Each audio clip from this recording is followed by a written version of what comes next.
স্বৈরাচারী শেখ হাসিনার সময় ঢাকা দক্ষিণ সিটি কর্পোরেশন যে নির্বাচন হয়, এই নির্বাচনে আমাদের বিএনপি দলীয় প্রার্থী ইশরাক ইঞ্জিনিয়ার ইশরাক বিপুল ভোটে বিজয়ী হয়, কিন্তু সেই বিজয়কে তারা সম্পূর্ণভাবে প্রত্যাখ্যান করে তাদের নিজের ক্যান্ডিডেটকে ডিক্লেয়ার করে তারা ক্ষমতা দখল করে নেয়। এরপর আইনের আশ্রয় গ্রহণ করে আমাদের প্রার্থী।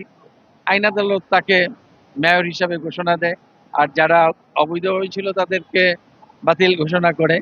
এখন তো বর্তমান যে অন্তর্বর্তীকালীন সরকার, তার দায় দায়িত্ব হলো যে হাইকোর্টের এবং অন্যান্য কোর্টের যে রায়, সেই রায় আইনসঙ্গতভাবে বাস্তবায়ন করা এবং ইসরাককে সেখানে বসানোর দায়িত্ব জনগণ এটা প্রত্যাশা করে।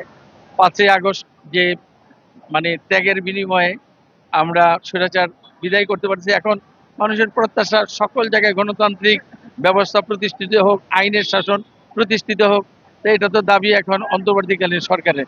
তারা সেখানে বিভিন্ন ছলচাতুরের আশ্রয় নিচ্ছে, সেই জন্য আজকে রাজপথে নামতে হচ্ছে ন্যায়সঙ্গত অধিকার, আইনসঙ্গত অধিকার প্রতিষ্ঠা করার জন্য।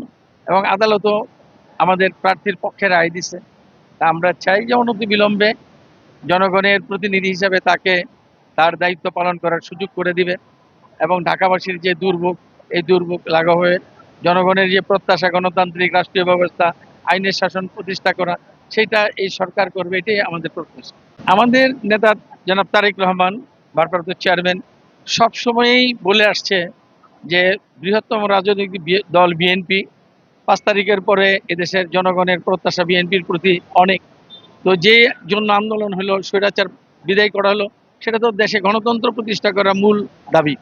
তো এই গণতন্ত্র প্রতিষ্ঠা করার ক্ষেত্রে এতটা সময় তো নেয়ার কথা না।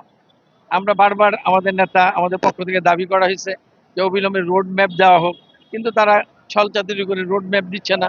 তাদের প্রতি যে বিশ্বাস এবং আস্থা, সেটা দিন দিন সারা দেশবাসীর নষ্ট হয়ে যাচ্ছে। তা আমরা চাই 1971 সালে মহান মুক্তিযুদ্ধের চেতনা যে গণতান্ত্রিক বাংলাদেশ, আবার 5 তারিখে স্বৈরাচার বিদায় করার পরে আমাদের যে প্রত্যাশা, সেটা হলো গণতান্ত্রিক অধিকার জনগণের, সেটা প্রতিষ্ঠা করা। এটা ডিসেম্বরের মধ্যে করা তো সম্ভব। আমরা সেজন্য চাই যে এই সরকার দ্রুত রোডম্যাপ দিয়ে জাতি যে সন্দেহ করছে আজকে, সেই সন্দেহ দূর করুক। Thank you.